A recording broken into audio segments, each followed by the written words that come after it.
guys, welcome back to Scientifically Jacked. Today we're going to be going over motor unit recruitment and how it actually works, because there's been a lot of confusion around the topic, especially in some of the scientific like lifter community circle. So we're going to just chat a little bit about it, talk a little bit with my girlfriend, the scientific Snitch. But first I got to do a quick little client call, but I just wanted to get this video started so that way I am forced to actually film. Because I didn't film the other workout that I was supposed to, which was another leg day. I didn't film a lot of it, so I'll just, while I'm doing my call, I'll throw up some training clips from my lower body session, and then we'll go on and talk about motor unit recruitment. So catch you guys in a bit.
Alright, so we made it to the gym. My girlfriend, the scientific Snitch, is here with me, and we're going to talk a little bit about motor unit recruitment, as I talked about. Recently, there's been a lot of discourse around how it works. There's just been a lot of confusion because of the way, I guess, science sometimes words things in a way that if the general population is using, like, definitions that they're not really accustomed to, it may make it sound like something that it's not. We're just going to start with the basics. We're going to start from the top. Ella, would you like to explain some of the basics of how it works? So I'm going to go through this list style, starting off with the fact that definitions are oversimplified. They're not supposed to be a textbook style, like learning how physiology works. Second, we're going to start off with how neurons work, because your motor neuron, which is what starts a muscle contraction, is the biggest part of this entire motor unit recruitment. A motor unit in and of itself is defined as the motor neuron and the muscle fiber it innervates. That is one motor unit. And just to clarify, innervation is just the literal like axon going into the muscle fiber. So like there's little terminals where it sends signals or think about it like an airport. Yeah. So if the airplane is a neuron, then the actual landing pad is your muscle fiber. Yep. Now, just to briefly explain neurons, they work on a threshold basis, meaning a certain amount of a compound will be released and stimulating that neuron until it reaches a certain point called the threshold, where then an action potential occurs. When the action potential occurs, that neuron is stimulated and results in depolarization, which basically just means excitability of the muscle fiber that it's innervating. And excitability is measured with like EMG, although to be fair, sometimes it is a little bit spotty if it's not set up properly. You can measure it also in millivolts, and it's like electrical signals. So basically, if you want to think about it like this, you can turn on your light switch halfway, but it's not going to turn the light on. You have to turn the light switch all the way on for the light to be turned on. And that is the all or none principle, by the way, which is a phenomenon that explains that muscles or muscle fibers are either going to be completely active or not. I don't want to say completely, just they're active or not. The actual excitability of the fibers, as she said, is determined based on a threshold. That does not mean that your fibers during like a type 2 fibers, if they're very minimally active in a contraction, it doesn't mean that they're like completely inactive. And just to briefly elaborate on that, when we're talking about a threshold, that means that there still is a stimulus. Mm-hmm. So Yep. when we're talking about a neuron, that is one cell. A nerve is a bunch of cells together, but they all connect to the same portion on your spine. So when you move your bicep, it's not as though the other motor neurons that are not being excited are not being stimulated with a little bit of acetylcholine. Because acetylcholine is all coming from the same place. So there's not really a specific mechanism that's going to bias the acetylcholine to specific motor units to only like use them, right? That's not how that works. Like I said, fibers are either active or they're inactive. And just to briefly elaborate more on that, inactivity doesn't mean dead. Mm-hmm. Your muscle fiber is still going to be active. And even though this may sound pedantic, it's important when we're talking about this to the general population, because if we're telling people that their muscle fibers are either on or off, that's basically saying, hey, your muscle fiber is either alive or dead, which is not true. Yeah, but I will say with the all or nothing principle, like, just to think of it this way, right? Extremely low like stimulus, right, to a point where that like is almost negligible. There's a reason like we see atrophy in patients who are in like the ICU who aren't using their muscles at all. In that case, like the threshold is not being met, so there's literally like zero stimulus, and there's going to be actual. Well, not I'm saying like there's like I don't want to say zero. There's like there's virtually. No, that's not the reason why atrophy. Okay, then here, go for it. So, as far as atrophy goes, that's mainly going to be due to protein turnover and being in a calorie deficit. It's also not using the muscle though, because if you're not stimulating any growth, you're not going to keep your muscle. But protein is a signal. True, yeah, but I'm saying So with the combination of protein and the lack there's of also a exercise. ton of inflammatory factors that occur. True. So I wouldn't go to like say that's. Well, I was going to use it as an illustration. Is just like the only time like all motor units are very inactive, or they're just like basically like doing nothing. As if you're in a coma. Yeah, as if you're in a coma, or you're literally just not moving at all. On top of that, just to quickly go into like the whole on or off, like motor neuron recruitment, whatever. Yeah. So now that we know that a bunch of neurons create a nerve bundle, how many nerves innervate, like, for, say, your bicep? Usually one. Yeah. So, I know people get confused because there's like hundreds of motor units, and that's why like even I was getting a little bit like lost because there's like 750 motor units, but yeah, they all connect to the same freaking nerve. So all of the motor neurons are a part of that one big nerve, Mm-hmm. but they all innervate different muscle fibers. Mm-hmm. So with that being said, now we have to bring in energetics, and this is the next part that I'd like to address. Yep. First, you've got glycolysis, which occurs outside of the mitochondria. In the plasma, right? Cytoplasm. Yeah, cytoplasm, yeah, sorry. While oxphos occurs in the mitochondria, and this is something you'll learn in basic biology, but it is very important to understand because this gives us a little context. Glycolysis is more efficient to use. You're using glucose and it's in the cytoplasm. It doesn't need to occur in a specific organelle. Yep.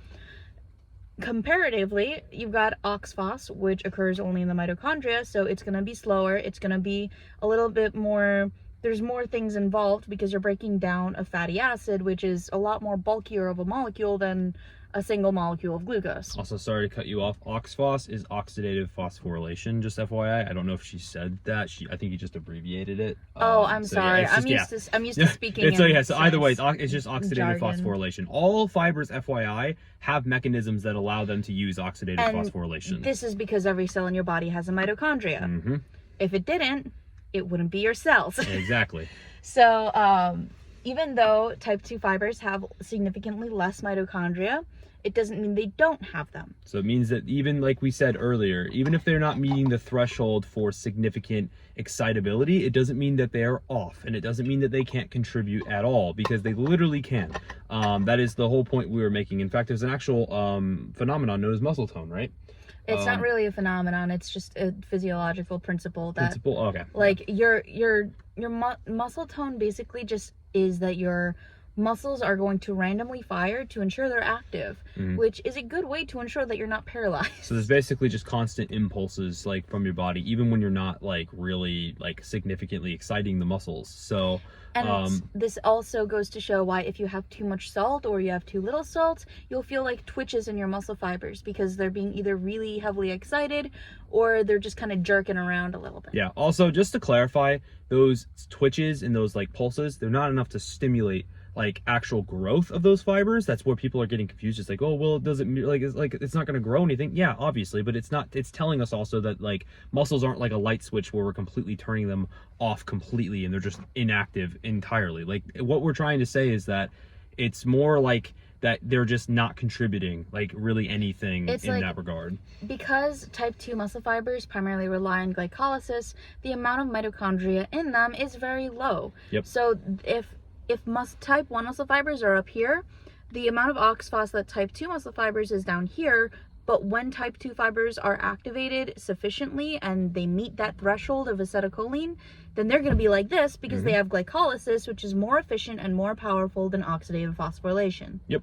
Also, last clarification on something that people get confused.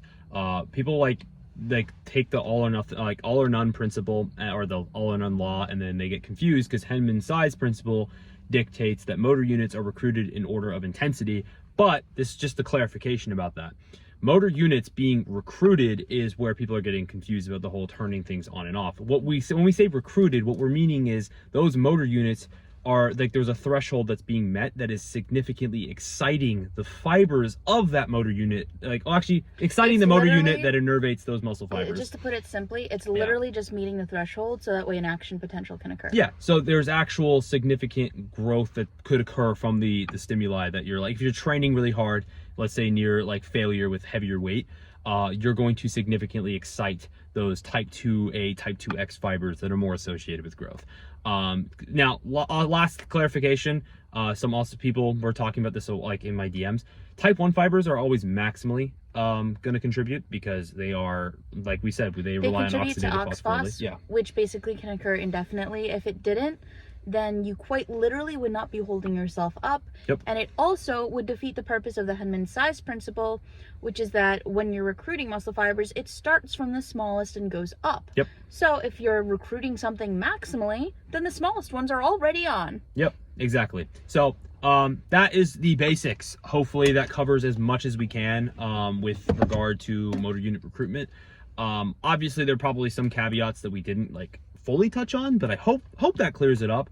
Also, my girlfriend is going to be graduating as a kinesiologist. People get mad when I say she is a kinesiologist, even though she's less than a month away from graduating. 35 days. 35 days away.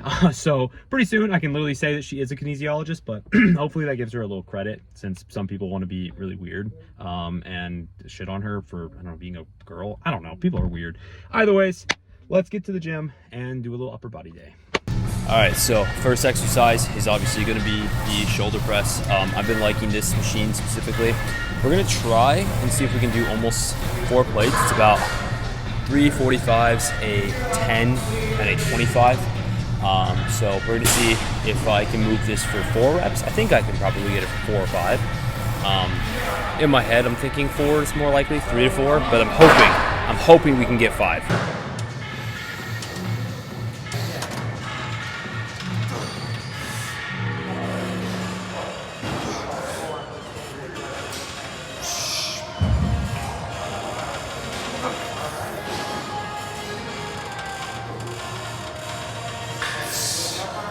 Alright, so we just moved on to the preacher curls. We're going to work up to about 90 pounds today, which is what I have on the bar currently.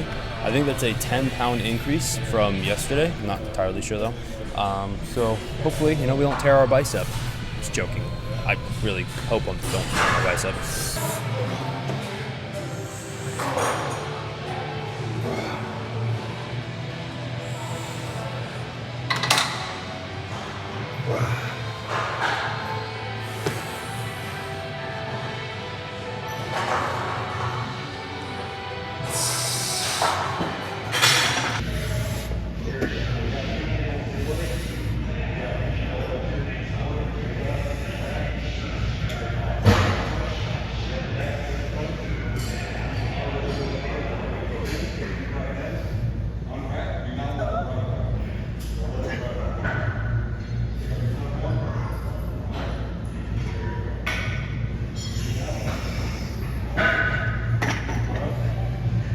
Alright, so we're moving on to a chest supported row now.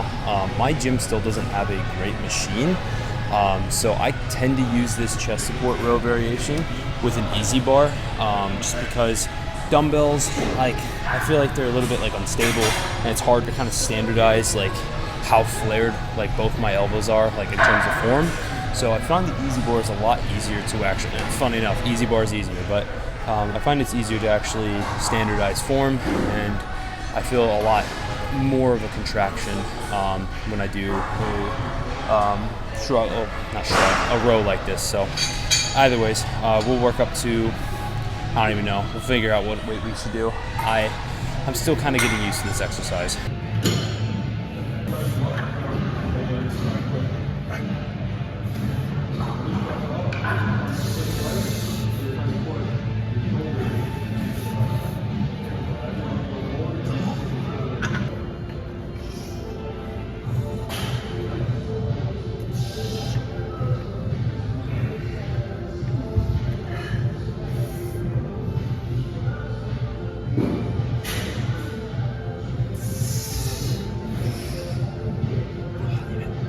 All right, next exercise is gonna be a supinated tricep pushdown. I know supinated sounds stupid, and I'm not doing this for clicks and views. What I am trying though is experimenting with this with a cuff specifically. So no, we're not using a D hand or anything that's going to have the same issues that every supinated tricep pushdown has, which is the supination part, it's not the supination part, sorry, the flexor part, because your forearm flexors are going to be weaker than your tricep, obviously. So they limit your contribution, but with a cuff, you don't have to really worry about your flexors giving out. So you can pretty much load this pretty heavy. I have noticed, and some other people have noticed, that you are a little bit stronger with a supinated cuffed tricep pushdown. So there maybe is a little bit of truth to the whole EMG data, because there was some study that I looked at that showed 10% more activity of the long head of the tricep with a supinated pushdown. So maybe there is some truth to the supinated pushdown being good. But I don't know. This is more experimental. So don't do this thinking your triceps are going to magically blow up. It's just a normal tricep pushdown, and I'm just playing around with things.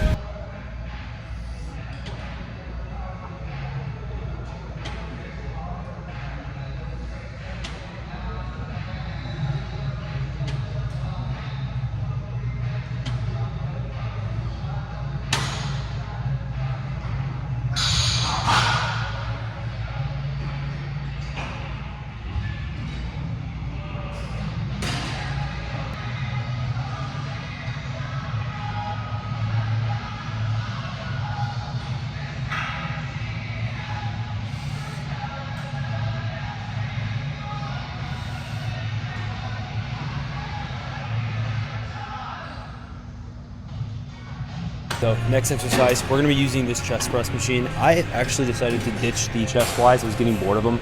Also, I wanted to play around with a narrow grip chest press. I've just really never programmed one in my program ever. So I feel like there's maybe some untouched, untapped gains that I could make. So let's see how this feels.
Obviously, a lot of time has passed. It's literally dark outside. It's almost 8 o'clock, I think. But I wanted to end the video off, I almost forgot to, with a little bit of a topic on something unrelated to physiology, biomechanics. And that has to do with the parasocial relationship that all of us have built on social media. And I think the biggest issue is people build connections with creators like myself and other creators who are much bigger than me, and they build it in a very unhealthy way, right? Like, you guys think you know me, or you think you know your favorite creator, but you really don't. You don't know the good, the bad, the ugly. You just know what I let you see. And it's up to the content creator to put out the content that maybe puts them in a bad light, right? If they're not a perfect person and they want to demonstrate that, that's up to them to post, right? If they don't feel like that, they're never going to post it. You're never going to see it. So you might think that somebody's a really good person online, but they might just be a horrible person. I'm not saying like I'm a horrible person, right? But like, might just be a horrible person in general, right? And you just don't even know about it. Like, at the end of the day, my close friends, they have seen the good, the bad, the ugly. They've seen me when I was a piece of shit, right? When I was young and being stupid and making bad decisions. They've seen me be a terrible person, but they've also seen me be a good person, right? Like, there's multiple sides to a person, and people can make bad decisions, and it doesn't make them a bad person. But like, you don't know what kind of a person somebody is unless you actually know them, right? And you guys, unfortunately, like, as much as I don't even want to say I want to, because I feel like if that many people knew about me, I'd feel weird. But like, as much as I know you want to know about me, you're never going to know everything about me. I will show you guys and be as transparent about like who I am as possible. But like, at the end of the day, there's some people out there genuinely that are just not great people. They really aren't. And people like you might be willing to follow them just because they are smart about how they paint themselves on social media, and they're really intelligent in the way that they design themselves. But the reality is they're wolf in sheep clothing, right? They're pretending to be a good person to get you, right, to watch them. And there's more of them out there than you think. There's way more than you think. And so many of you easily fall for them, and you get scammed in a way, like by following them. You almost like treat them like a god, like an icon to worship. And I don't want any of my followers to do that with me. I genuinely don't. If I'm wrong about something, I want you to call me out. I want you to genuinely make me correct myself, right? Don't be a yes man telling me that I'm always right about everything. I want you to challenge me when I'm wrong. And I just don't want a following built on people who worship me and think I'm right about everything, because I'm not. And I don't think a lot of people are willing to admit that, but genuinely, most people, like, if you think you're right all the time, there's a high likelihood that you have no idea what you're talking about. High likelihood. So either ways, I know that was like out of place. That's not something I usually talk about, but I just have been noticing a lot of people following other creators who they think maybe are good people, but the reality is they're just not a good person at all. They're a terrible person. And like, I know more stuff behind the scenes than I can talk about. But yeah, just like, why are you following somebody who is that much of a douchebag? Genuinely. And like, I'm not naming names about anybody. I'm not even gonna, if you want to know about it, too bad. I'm never gonna tell you. I'm never ever going to talk about it on social media like this. But yeah, just genuinely, if you like follow somebody, pay attention to who they really are. You can see it sometimes. Sometimes it's like the cracks that you can just look through it and peek, and you can see what kind of a person someone really is. And hopefully you guys can see that I'm as genuine as I can be, right? Like, I'm not a perfect person, but yeah, just be painfully aware of this, right? We're all humans. None of us are special. We all came on this earth the same way as everyone else. Some of us are born into better situations, others not so much. And some people are literally gifted this like position because of the way they were born. And there's nothing we can do to change that, unfortunately, like, at least not in like a easy way. But just, yeah, understand that sometimes life really isn't fair. Life is ugly sometimes. And know that people in this world can sometimes be ugly. So be careful who you trust. Either ways, I know that was really dark and very depressing to talk about, but if you like this video, make sure you like and subscribe. And you can follow me on all my other social medias. Also, make sure you check out my girlfriend's pre-workout company. You can use code RIPPER to save 10%. But yeah, I hope you got something from this video. Yeah, until next time, I'll see you guys. So peace.